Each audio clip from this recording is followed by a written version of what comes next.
مقتصد، اور فرمایا کہ امت کا ایک وہ طبقہ ہے جو درمیانے درجے کے اچھائیاں بھی ہیں اور برائیاں بھی ہیں، آگے جا کے بیٹھتے ہیں اچھے اعمال بھی کرتے ہیں، لیکن تقاضی بشریت گناہ کو ارتکاب ہو جاتا ہے۔ وَمِنْهُمْ سَابِقٌ بِالْخَيْرَاتِ، اور فرمایا کہ امت کا ایک وہ طبقہ ہے جو خیر کے کاموں میں آگے بڑھنے والے ہیں۔ اور ان تین طبقات کے لیے اللہ جل جلالہ نے جنت کی بشارت دی ہے، لیکن وَالسَّابِقُونَ السَّابِقُونَ أُولَئِكَ الْمُقَرَّبُونَ، جو آگے بڑھنے والے ہیں تو یہی اللہ کے یہاں سب سے زیادہ قرب ان کو ملے گا۔ خیر کے کام میں اللہ جل جلالہ نے ہمیں صرف عمل کا حکم نہیں دیا ہے، بلکہ اللہ نے ہمیں عمل میں آگے بڑھنے کا حکم دیا۔ والسابقون السابقون فاستبقوا الخيرات وسارعوا الى مغفرة من ربكم۔ سیدنا عمر رضی اللہ تعالیٰ عنہ 40 نمبر یا 41ویں نمبر پہ اسلام قبول کرنے والے ہیں، لیکن ایسے آگے بڑھے، ایک کو پیچھے کیا، دوسرے تیسرے، چلتے چلتے ابوبکر صدیق رضی اللہ تعالیٰ کو پیچھے آگے کھڑے ہو گئے، ضربہ میں بہت لگایا، اور ایک موقع پہ فرمایا کہ آج بڑھ جاؤں گا، اس لیے کہ ابوبکر کے ہاں مال نہیں ہے اور مجھے اللہ نے بہت کچھ دیا ہے۔ تو آدھا مال لے کر آئے تو نبی علیہ السلام نے سواری بدل دی، اور ابوبکر کیا چھوڑ کر آئے؟ فرمایا کہ اللہ اور اللہ کے رسول کا نام چھوڑ کر آئے۔ فرمایا عمر کیا چھوڑ کر آئے ہو؟ یا رسول اللہ آدھا چھوڑ کر آئے۔ تو وہاں بھی بڑی کوشش کی لیکن آگے نہیں بڑھ سکے، اس لیے کہ ابوبکر۔ تو خیر کے کاموں میں آگے بڑھنا، اللہ نے صرف عمل کا حکم نہیں دیا، بلکہ اللہ جل جلالہ نے عمل کے اندر آگے بڑھنے کا حکم دیا۔ اور صحابہ کرام کے اندر یہی خوبی کہ وہ اعمال کے اندر آگے بڑھنے والے، قربانیوں میں آگے بڑھنے والے۔ ابو عبیدہ رضی اللہ تعالیٰ عنہ کتنے جو مقرر صحابی، عشرہ مبشرہ، نجران کے عیسائیوں کا وفد آیا تو نبی علیہ السلام نے مسجد نبی میں ٹھہرایا۔ جب جانے لگے مصالحت ہو گیا تو انہوں نے کہا کہ ایک آدمی ہمارے ساتھ کر دے تو آپ ان کو جزیہ دیں۔ حضور نے فرمایا کہ ایسے آدمی حوالے کر دوں گا جو صرف امین نہیں ہے بلکہ امانت کا حق ادا کرنے والا۔ ابو عبیدہ کی تشکیل کر، شام کے گورنر ہیں، حضرت عمر رضی اللہ ملنے آئے، فرمایا کہ ابو عبیدہ میں آپ کے ساتھ جانا چاہتا ہوں۔ فرمایا مومنین آپ کو آنسو بہانے کے علاوہ کچھ نہیں ملے گا، کہنے میں جانا چاہتا ہوں، آپ کا گھر، آپ کی حویلی، محل دیکھنا چاہتا ہوں۔ شہر سے باہر گئے، ایک چوپڑی میں چند روٹیاں پڑی تھی، ان کو پانی میں ڈال کے اوپر نمک ڈال دیا، خود بھی کیا فرمایا ابھی المؤمنین کو کھا لیا۔ یعنی تمام چیزوں ہوتے ہوئے انہوں نے مجاہدوں کو اپنے مشقتوں کو برقرار رکھا، اپنے مشقتوں کو برقرار رکھا، اپنے قربانیوں کو برقرار رکھا۔ سلمان فارسی رضی اللہ تعالیٰ عنہ گورنر ہیں اور ایسے سادگی کے ساتھ پھر رہے کہ ایک تاجر نے کہا کہ مزدور سمجھ کے کہا بھائی یہ سامان اٹھا دے کہ مزدوری دے دوں گا۔ اس نے سامان اٹھا کے سر پہ رکھ دیا، لوگوں نے تاجر سے کہا کہ بندے یہ تو گورنر ہے یہاں۔ اس نے بڑے منتیں کی، فرمایا کہ نہیں بھائی میں آپ کے گھر پہنچا کر آؤں گا، اور جا بھی رہے لوگوں سے کیا کہہ رہے اوسع طریق لامیرکم، اے لوگوں اپنے گورنر صاحب کے راستہ پر سفر پر تشریف لے۔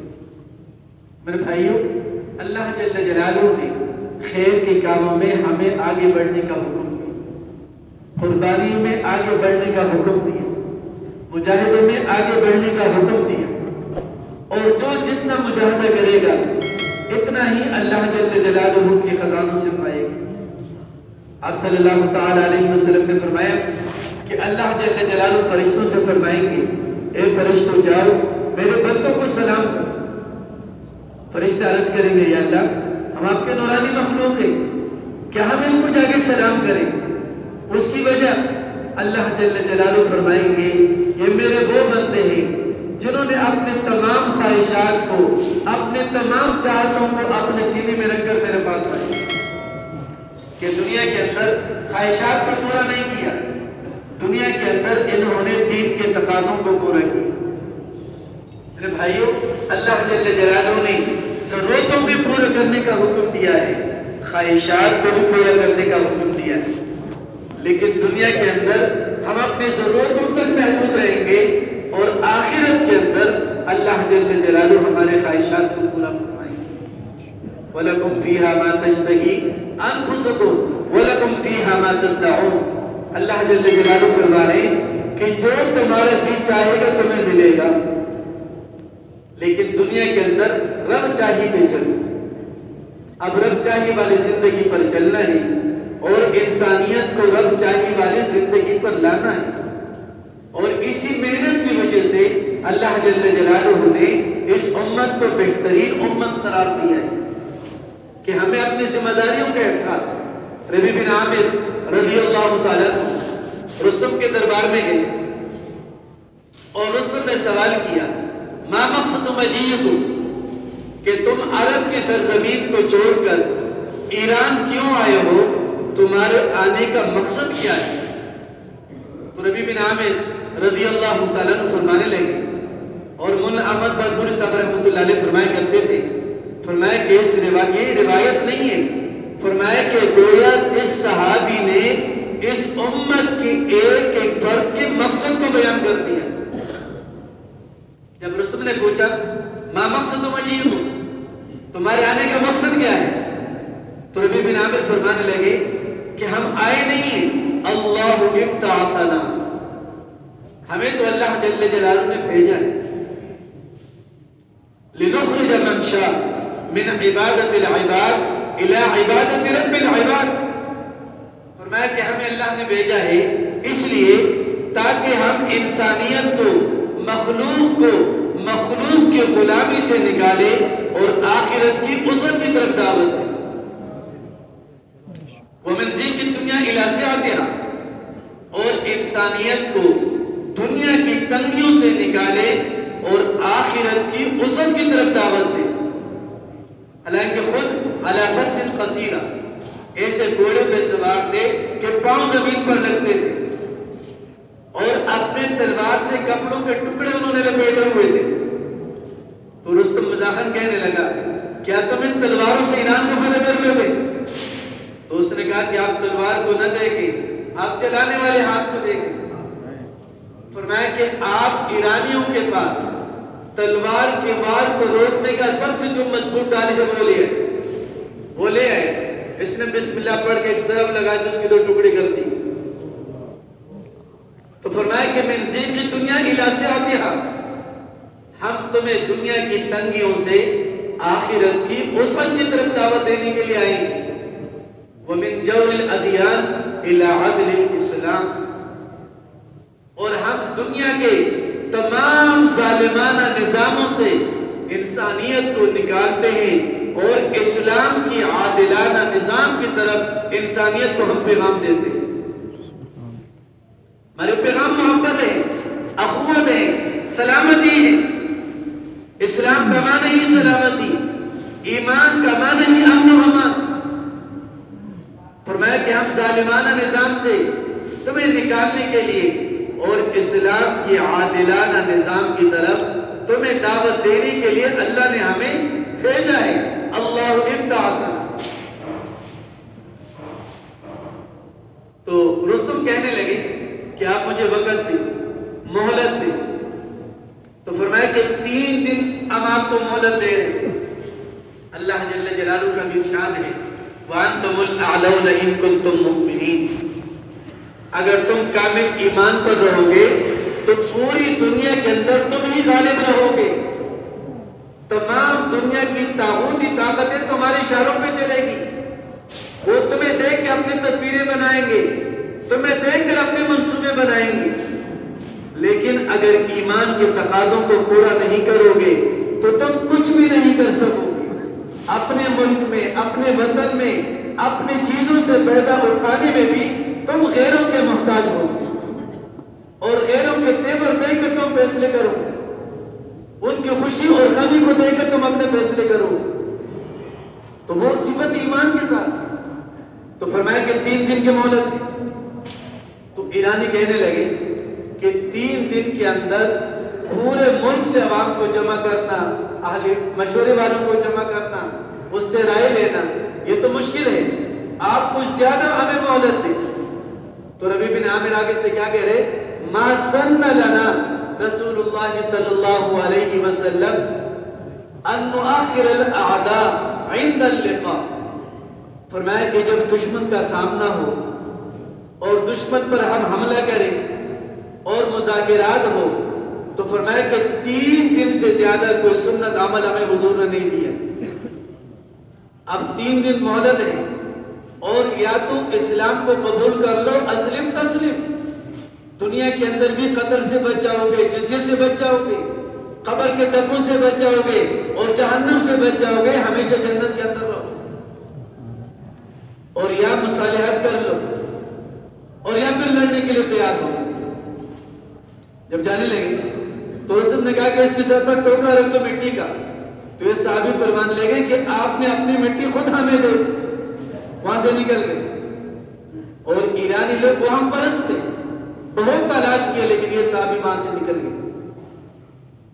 تو فرمایا کہ اسلم تسلم، یا اسلام لے اور یا جزیہ مان لے اور یا آپ جہاد کے لیے تیار ہو. لیکن ابتدا میں کیا فرمایا؟ اللہ ابتعثنا، اللہ نے ہمیں بھیجا. مولانا منور صاحب رحمۃ اللہ علیہ فرمایا کرتے تھے کہ تمام یورپ کی طاقتیں جمع ہو گئی اور کہا یہ مسلمان کیوں غالب آ رہے؟ غور اور فکر کرنے کے بعد انہوں نے یہ فیصلہ کر دیا لیس لہم ہم الا الدعوہ، کہ بھائی ان کے نبی نے اپنے دعوت کے جوہر کو، دعوت کی کمال کو، غم کو، فکر کو اپنے امت کی طرف منتقل کر دیا. تو نبی علیہ السلام کی محنت کو اپنا محنت، نبی علیہ السلام کے کام کو اپنا کام، نبی علیہ السلام کے غم کو اپنا غم. اور آپ صلی اللہ علیہ وسلم کا ایک غم ایک ہی فکر کہ امت کو نجات کیسے ملے. صدیق رضی اللہ تعالیٰ عنہ فرماتے میں نے نبی علیہ السلام کو دیکھا بڑے خوشی کی حالت میں تھے.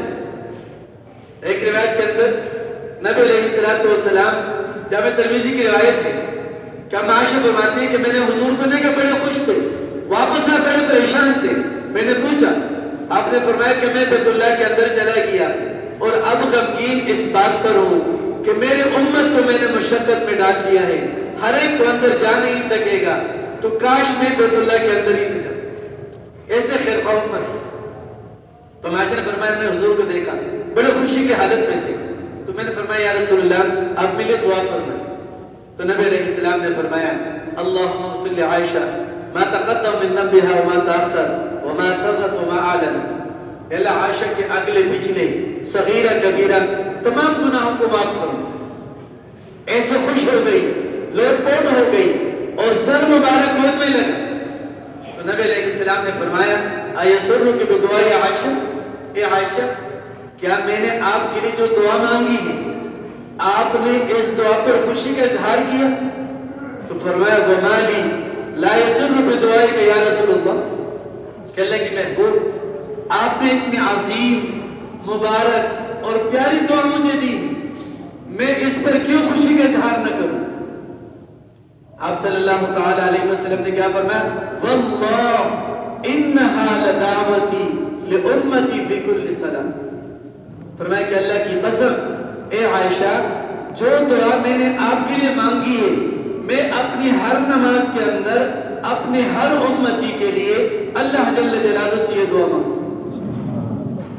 یہ غم اور فکر نبی علیہ السلام.